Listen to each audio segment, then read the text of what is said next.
Բարև ձեզ արգելի հետևորդներ, մենք շարունակում ենք կարևորագույն թեմաների քննարկումները, այս պահին իմ հյուրն է Ստապ զրույց հարթակ հիմնադիր Քրիստինե Նազարյանն է, բարև ձեզ։ Կինոդրան, շնորհակալ եմ մեր հրավերն ընդունելու համար։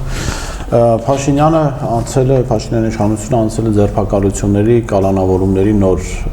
այսպես փուլ եւ ըստ էության սա կարելի է համարել ռեպրեսիաներ, նոր ավելի ուժգնությամբ սկսած ռեպրեսիաներ ընդդիմադիրների նկատմամբ,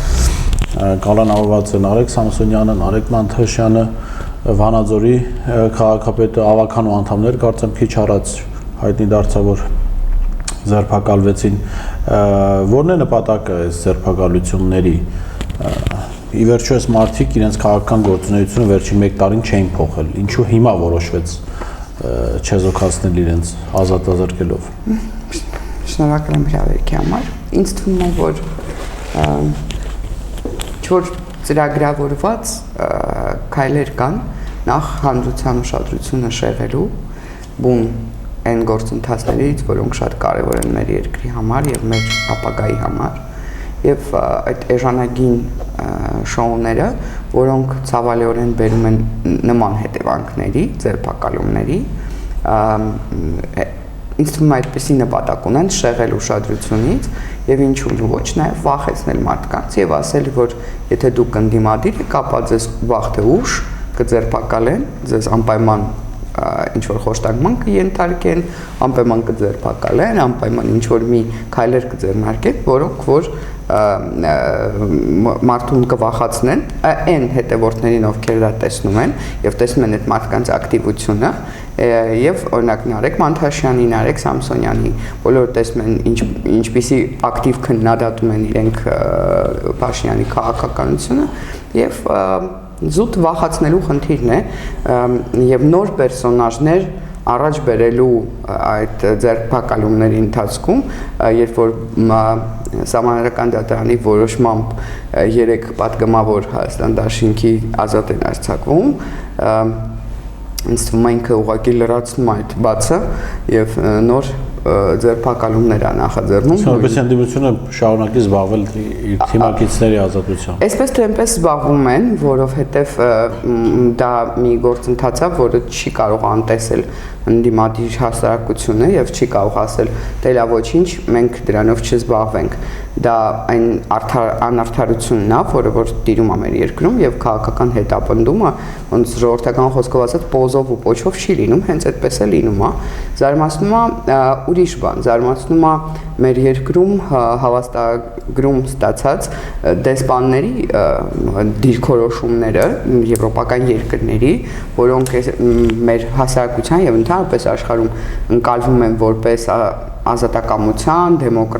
դեմոկրատիայի եւ այլ հետևորդներ եւ երբ որ դեսպանները գալիս են հանդիպման եւ խոնարհվում են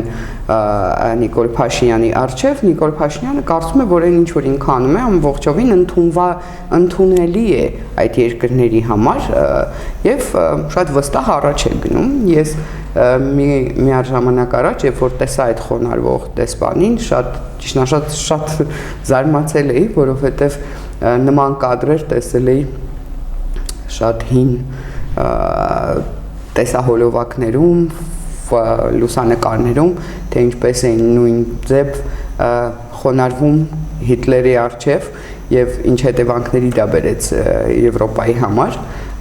Պարզավոր Նիկոլ Փաշինյանը այդ վտանգը չի սպառնում Եվրոպային, բայց ամենայն դեպս դա մոտեցում է կերպարին, երբ որ դիմընտրություններին հաղթած ոչ փաշինյանական թիմի ներկայացուցիչը, որը որ ոչ իմ քայլը կուսակցությունից է Մամիկոն Ասլանյանը Վանաձորում, որին 13000 վանաձորցի ձայն է տվել, ընտրություններից հետո ձերբակալվում է ինչ-որ շինծ ու մեղադրանքներով, ես չեմ պատկերացնում ինչպես պետք է արդարանան այդ դեսպանները զուտ իրենց ժողովրդի, իրենց երկրի քաղաքացիների առջև, որոնք իրենց դեսպաններին համարում են, այո, դեմոկրատական երկրի դեսպան, այլ ոչ գնալ եւ ինչ որ բռնակալի պահվածքը այդպես տենց ծանր տանել, երբ որ Մոսկվայում 150 միլիոնանոց երկրում մի հատ ինչ որ Նավալնի է ձերբակալվում, այն վայնասունը, որը որ բարձրանում է այդ դեսպանությունների կողմից, դեսպանների կոնկրետ կողմից, եւ այստեղ մենք ունեինք 3 ձերբակալված падգամավոր, բայց դա падգամավորություն, դա падգամավորների անդիմադիրների այս պայն ձերբակալված գործիչների դրական կողմի մասին է խոսում, այսինքն նրանք գործակալներ չեն արևմուտքի, ինչպես Նավալնին, որի համար այդքան մեծ աղմուկ է բարձրացնում։ Դա հենց դա հասկանալի է ու մենք բոլորս էլ հասկանում ենք, բայց եթե նույն դեսպանները խոսում են իրենց արժե համակարգի մասին, եվրոպական արժե համակարգի մասին, ապա հանդուրժել թիմ ընտրություններում հաղթած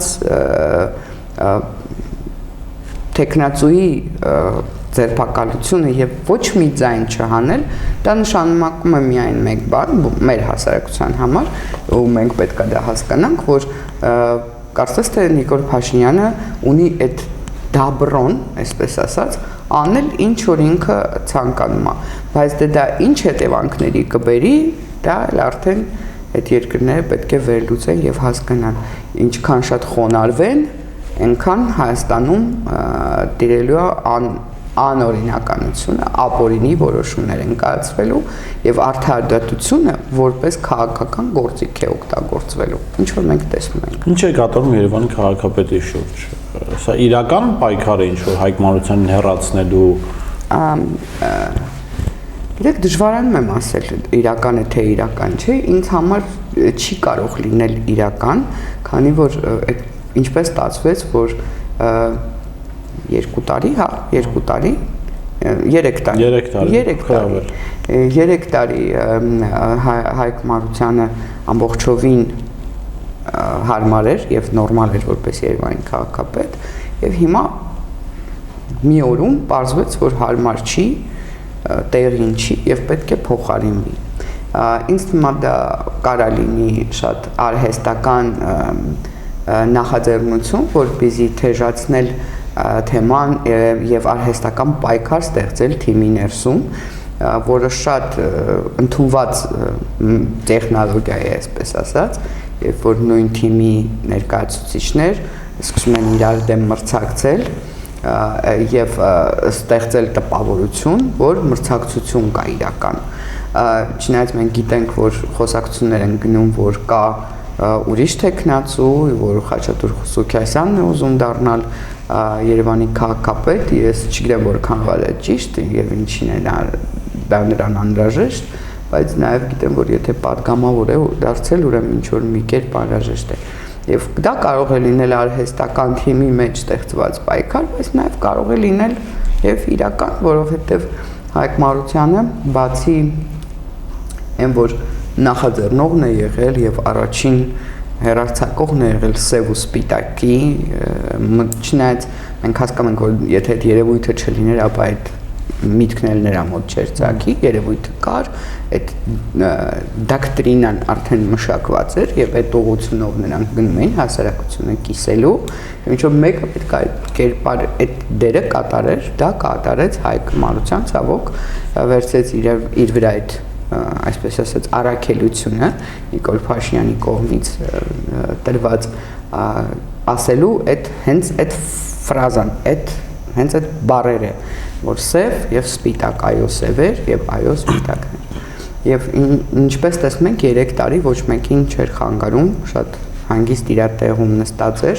կադրային ջարդ իրականացնելով քաղաքապետարանում կոռուպցիոն պատմություններ կամազների հետ կապված, այսինքն այն ժամանակ ես հիշում մեր հրապարակումներին հակադարձում իշխանությունները պաշտպանում էին Հայկ Մանուկյանին։ Այո։ Նիկոլ Փաշինյանն անձամբ էր պաշտպանում։ Նիկոլ Փաշինյանն անձամբ էր պաշտպանում, հիշում եք այն հանդիպումները,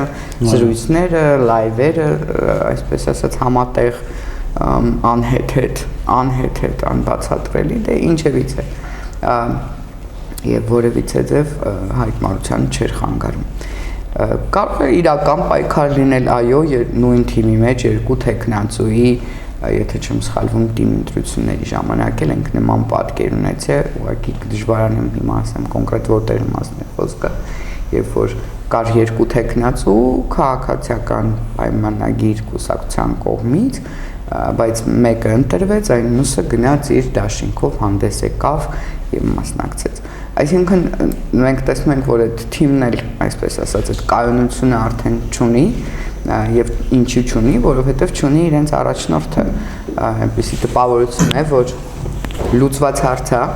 Նիկոլ Փաշինյանը եւ բոլորը նույնիսկ այդ թիմը քննարկում է թե հետո ով է լինելու, այդ հետոյի հարցն է եւ ինձ թվում է, որ նաեւ իր թիմում ճիշտ է, ես շատ դժվարում եմ թիմ բառը ինձ դեպքում արտասանել, ինձ համար դա թայֆա է, ուրիշ բառ չի սազում եւ թուրքական է եւ բուն նկարագրում է էությունը։ Ինձ թվում է, որ այնտեղ էլ ինչ որ արդեն տարանջատումներ են, որոնք մենք տեսնում ենք ակնհայտ падգամավորների մեջ այդ տարանջատումները, այսպես ասած սորոսականների, այսպես ասած նիկոլականների եւ այլ եւ ինչու՞ չէ, նաեւ օլիգարխների, որոնք կան թիմում։ Սա է։ Հիմա դառնանք նորից Նիկոլ Փաշինյանին եւ վերջին օրերի իր հանդիպումներին։ Ուրեմն հայտնի դարձավ, որ Շարլ Միշելի, Ալիևի եւ Փաշինյանի երակողմ հանդիպումը ինչ որ պայից դարձել է երկկողմ։ Միշելը նրանց միայնակ է թողել Փաշինյանին եւ Ալիևին։ Մենք գիտենք մեր պատմությունից, որ 2018-ին, երբ Ալիևն ու Փաշինյանը վերելակում մենակ մնացին, շատ բացական զարգացումներ եղան։ Մենք ի վերջո ունեցանք 5000-ին հասնող զոհեր, վիրավորներ, մի քանի հազար, Արցախը գրեթե ամբողջությամբ կորսված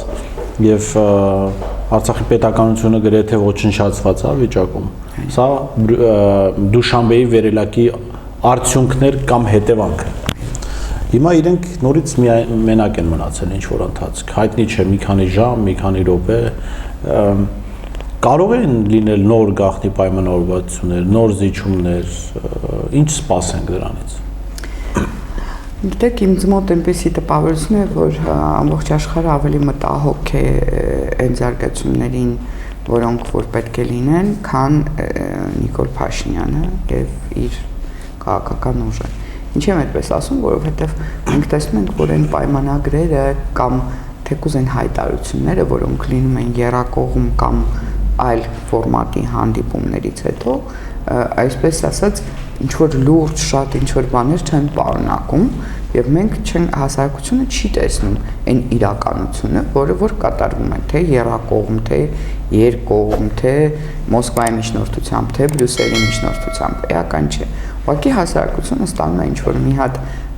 թուղթ, որը որ շատ հարմար է ներկայացնել հանրությանը իր զանգվածին, որպես թե հենա ոչ մի վախենալու բան չեղավ, տեսեք, ոչ մի բան էլ չի տալիս եւ այլ։ Բայց իրականում մենք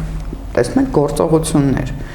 Ես անդադ տալիս եմ այդ հարցը, երբ որ դուք խոսում եք դեմարկացիայի եւ դելիմիտացիայի անհրաժեշտության մասին, դրան զուգահեռ Էվազլի ու Չայզամի եք ասում եւ ասում եք այդ իրենց տարածքն է, ապա առանց այդ դելիմիտացիայի եւ դեմարկացիայի ինչպես եք դուք որոշել, որ չէ, այդ մի մասը հաստատ իրենցն է, իսկ հենց դեռ մնացածն էլ պետք է ինչ որ դելիմիտացիայով, դեմարկացիայով որոշվի ումն է։ Ու չգիտես թե ինչու, այդ ամենը ամբողջը Հայաստանի հաշվին, այլ ոչ օրինակ Ադրբեջանի, հա, որովհետև դելիմիտացիա դեմարկացիան դա փող, այսպես ասած, երկու կողմի խնդիր է, այլ ոչ մեկ կողմի, բայց զիջումները լոկ հայկական կողմից են, զուտ միայն մեր կողմից են, մի մասը տվել են, մի մասն էլ ասում են դե հիմա դելիմիտացիա դեմարկացիա։ Ոնց են, ինչ պայմանավորվածության հաշվին են տվել այդ նույն հողերը, այդ ճանապարհի 21 կիլոմետրը։ Գորիս Կապան ճանապարհ։ Պարզվեց, որ գաղտնի բանավոր պայմանավորվածություն։ Պարզվեց, որ գաղտնի բանավոր պայմանավորվածություն, որը ոչ մի աղերս չունի, նույնիսկ այդ խայտառակ նոյեմբերի 9-ի փաստաթղթի հետ, քանզի այնտեղ խոսքը գնում է, որ բոլորը մնում են այն կետերում, որտեղ որ կան, դա նշանակում է, որ մեր զինված ուժերը պետք է մնան այն դիրքերում, որտեղ որ կան։ Եվ եթե զիջում է կատարվում այդ փաստաթղթից համենայն դեպս մինչև հունվար ոչ մի նոր բան չէր, փաստաթուղթ չէր ի հայտ եկել, բայց դեկտեմբերից այդ տարածքը հանձնվեց, մենք տեսանք, որ հանձնվեց։ Ուղղակի ինձ թվում է ինչ պայմանավոր, երևի կրկին բանավոր պայմանավորվածությունների հաշվին, առժամանակ սպասեցին մինչև ինչ որ ալտերնատիվ ճանապարհի նմանություն համենայն դեպս գոնե ստեղծվի, նոր ամբողջովին փոխանցեն։ Սա եւ այո, բոլոր պայմանավորվածությունները բանավոր են, երբ որ նա Աժեի ամբիոնից եթե չեմ սխալվում խոսում էր նա մասին, որ այ դուք այդպես ոնց ասես թուրքական նարատիվներ եք օգտագործում, դա ասում է մարդը, ով որ ինքն է ասել բանավոր պայմանավորվածությունների մասին, իր աղքարտուարն է ասել բանավոր պայմանավորվածությունների մասին եւ հետո կանգնել ինչ որ մեկին մեղադրել թուրքական նարատիվները օգտագործելու մեջ։ Սա է խնդիրը, այո, շատ հնարավոր է, ոչ միայն շատ հնարավոր է, այլ դա մենք տեսնում ենք հենց գործողություններով, քայլերով, այլ ոչ խոսքերով։ Հիմա ես ավելացում անեմ, ուրեմն հայկական լրատվամիջոցները, այսինքն իշխանությունները չէին տվել տեղեկատվություն, պետական լրատվամիջոցները չէին տվել տեղեկատվություն առանձին երկկողմանի հանդիպման մասին, մենք միայն դա իմացանք Շարլ Միշելից եւ ադրբեջանական լրատվամիջոցներից։ Հաշվի առնելով եւ որ Փաշինյանի թիմը փորձում է գաղտնի պահել այդ հանդիպման փաստը, որը բացահայտվեց, եւ նաեւ հաշվի առնելով այն, որ ֆրանսիական թերթերից մեկին Ալիևը հարցազրույցի ընթացքում ասել, որ մեզ հաջողվեց համոզել Հայաստանին Միջանցքի ճանապարհների հարցում։ Մենք գիտենք, որ հանդիպումից առաջ Ալիևը հայտարարել էր, որ պետք է հայլային լինի Լաչինի Միջանցքի նման եւ պետք է իրենք էլ Միջանցք ստանան, որ որևէ հայկական վերահսկողություն չլինի Նախիջևան գնացող իրենց բեռների եւ մեքենաների նկատմամբ։ Հիմա, երբ որ սրանից հետո էլ հերքումը չեղավ իշխանությունների կողմից, որ մեզ ոչինչ չեն համոզել, մենք մեր դիրքորոշումը չենք փոխել։ Մենք կարող ենք ըստ էության ենթադրել, որ այո, գաղտնի պայմանավորվածության ժամանակ Փաշինյանը համաձայնել է տալ այդ Միջանցքը, չգիտեմ ինչ անվան տա, գուցե դրա անունը դնեն ճանապարհ, այո, Չմիջանցք կամ տարբեր անուններ կարող են տալ, բայց բնույթով ինքը լինելու է Միջանցք։ Ինձ թվում է այո, որովհետև դե տեսնում եք ինչպես մինչև հանդիպումը ոնց հա հենց այդ երկկողմանի ֆորմատով ակտիվ տվիտերյան գրառումներ Փաշինյանի կողմից այն մասին թե ինչ է պահանջում Ադրբեջանը տեսակերպի դրոշներով դրված երկրների անվանումները թե ինչ են պահանջում, թե ինքը ինչ մոտեցում ունի մոտավորապես դրան, որ դա անընդունելի է եւ ավարտվում է հանդիպումը եւ մոտ 5 ժամ ընդհանրապես ոչ մի արձագանք չկա այդ հանդիպումից, կարծես թե հակառակը պետք է լիներ, նախապես պետք է լռել եւ հետո ավելի խոսել արդեն նրա մասին, թե ինչ եղավ։ Եվ դա այն մարդու կողմից, ով որ խոստանում է ժողովրդին հրապարակում ներկայացնել Արցախյան խնդրի, Ղարաբաղյան խնդրի լուծումը, միասին որոշում կայացնել, առանց ժողովրդի գիտության ոչինչ չանել, բայց մենք դե տեսնում ենք, որ լրիվ հակառակն է տեղի ունենում, այդ թվում այս հանդիպման ժամանակ, երբ որ անցնում է 5 ժամ, ամբողջ հասարակությունը սպասում է, թե լավ ինչ եղավ, ինչ որոշվեց, ու մենք դա սկսում ենք լսել տարբեր տեսակի աղբյուրներից, ֆրանսիական, ադրբեջանական, բայց ոչ Նիկոլ Փաշինյանից եւ ոչ մեր պետական, այսպես ասած, պաշտոնական մամուլի կողմից։ Գրեթե վստահ եմ, որ այդ պայմանավորվածությունները կան, որտեղ հակառակ դեպքում ես պատկերացնում եմ հիմա ինչ վայնասում եւ ինչ հիստերիա էր բարձրացել այդ հայտարարությունների վերաբերյալ, որ ասաց Ալիևը, որ հասել ենք պայմանավորվածության, բայց մենք ոչ մի հիստերիա չտեսանք, ոչ մի, չնայած ընդհանրապես Ալիևի, Էրդոգանի եւ թուրքերի վերաբերյալ ոչ մի հիստերիա մենք չենք դիտարկում իր դեպքում, երևի իրեն չեն զայրացնում, չեն не напрягают, այսպես ասած։ Հետաքրքիր է, որ դուք խոսեցիք թուրքերի մասին, Էրդողանի մասին, հետաքրքիր է, որ Հայաստանի հանրության հրապարակային, այսինքն հանրության դատին կարելի է այնպիսի մտքեր հանձնել, որոնք 4-5 տարի առաջ անպատկերացնելի էր, որ կհնչեին Հայաստանում, ասենք Ժիրայր Լիպարիցյանը հայտարարում է, որ դե 30 տարի է հայտարարում եք, որ ձեզ մորթելու են, մորթվեցիք, երբ եք մորթվել։ Եվ սա այն ֆոնին, որ առնվազն 44 օրյա պատերազմի ընթացքում տասնյակ տղաներ են ու բառիս ուղիղ իմաստով մորթվել, անգամ Բաքվում գերեվարման պայմաններում են մորթվել։ Ինչ փոխվեց այս հանրության մեջ, որ այսքան հանդուրժող են դարձել։ Ինձ թվում է, որ դա վառ օրինակն է այսպես կոչված Օվերտոնի պատուհանը իր գործ դնելու, առանց հասկանալու, որ այդ պատուհանը ոչ միայն իր նպատակներին է, բուն նպատակներին է ծառայում, այլև ունի իր հակառակ կողմը, որ ինչպես եւ ցանկացած գործողություն, որը ունի երկու կողմ, եւ եթե դա հարվածում դու ինչ որ նպատակի համար դա իրագործում ես, ապա դա նաեւ հարվածելու է քեզ։ Ինչ ֆորմատով եւ ոնց, դա ժամանակը ցույց կտա։ Համենայն դեպս մենք գիտենք, որ այն անձնավորությունը, ով որ Հայաստանը դուրս թողեց, Արցախը դուրս թողեց բանակցություններից դեռ 97 թվականից միակ կողմանի Հայաստանը եւ Ադրբեջանը Լոնդոնում բանակցելով Ղարաբաղյան հիմնախնդրի շուրջ եւ հետո փոշմանելով, որ դա արվել է եւ ասելով, որ դա սխալ էր, պետքա վերականգնել եւ դա արդեն ուշ էր գնացել էր եւ վերականգնելը ինչպես տեսանք անհնարին եղավ։ Նույնիսկ այն պարագայում, որ Հայաստանում ամբողջովին փոխվեց իշխանությունը, Նիկոլ Փաշինյանը շատ վստահ հայտարարություններ արեց, որ ինքը չունի մանդատ Արցախի ժողովրդի կողմից եւ պետք է լինի Արցախի ներկայացուցիչ, ամենայնպես եղավ այն ինչ եղավ։ Ինչ է փոխվել մեր հասարակության մեջ, կարծում եմ ոչինչ էլ չի փոխվել։ Դա պետական ռիտորիկա է, այսպես ասած, պաշտոնական ռիտորիկա է, որը ընդունված է կամ ոչ։ Եվ եթե պաշտոնական ռիտորիկան դա ընդունում է, որ դա հնարավոր է, Լենան Ազարյանը պատերազմից հետո կանգնում եւ ասում է, որ հիմա շատ հարմար պահ է Թուրքիայի հետ հարաբերություններ շտկելու, դրանից հետո Ժիրայր Լիպարիցյանների վրա լավ հնարավորություն է ստեղծվել։ Լավ հնարավորություն է հիմա, այո, հենց այդպես էլ ասում են։ Եվ դրա մասին խոսում են այլ պատգամավորներ, ասում են, որ այ ժամանակ ցեղասպանության ճանաչումը մեր, այսպես ասած, օրակարգը չի, որ տարբեր ա եղել տարիների ընթացքում, Լևոն Տեր-Պետրոսյանի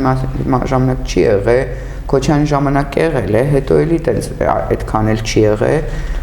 եւ հիշատակելով ֆուտբոլային դիվանագիտություն եւ այլ եւ ակնարկելով եւ ասելով, որ հիմա դա մեր օրակարգը չէ, ցեղասպանության ճանաչումը մեր օրակարգը չէ։ Եվ դրանից հետո խոսալ ինչ որ Ժիրայր Լիպարիցյանը, այսպես ասած, մարած քաղաքական գործ չի ինչ որ արտահայտությունների մասին, ինձ թվում է շատ չգիտեմ, այդքան էլ հետաքրքիր չի, երբ որ գործող падգամավորները եւ ոչ միայն Լենան Ազարյանը նախորդ խորհրդարանում ինչպես է կոչվում վիցեսպիկեր էր, հա, այսպես ասած։ Եվ այս մարդը փորձխոսնակը, երբ որ անում են նման հայտարարություն, որ պատերազմից հետո 5000 զոհից հետո այդքան որբերից հետո, այդքան անտուն մնացած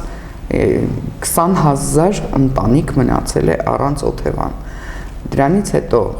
երբ որ մենք գիտենք ոնց են տատիկների սկալփանում կամ ականջ կտրում, հա, դիակի վրայից։ Մենք գիտենք, թե ինչպես էին Սումգայիթում 9 հարգանի շենքից տատիկ դուրս նետում, հա, հայ տատիկ։ Եթե դա լիներ Ժիրայր Լիպարիցյանի տատիկը, ես կարծում եմ ավելի լավ կլիներ ինքը լիներ։ Այսօր այդ հայտարարությունը ավելի լավ ինքը լիներ։ Շնորհակալ եմ Տիկին Ազարյան մեր հրավերն ընդունելու համար եւ մեր հարցերին պատասխանելու։ Ես հիշեցնեմ, որ զրուցում էի Սթափ զրույց հարթակի հիմնադիր Քրիստինա Նազարյանի հետ։ Տեսություն կհանդիպենք։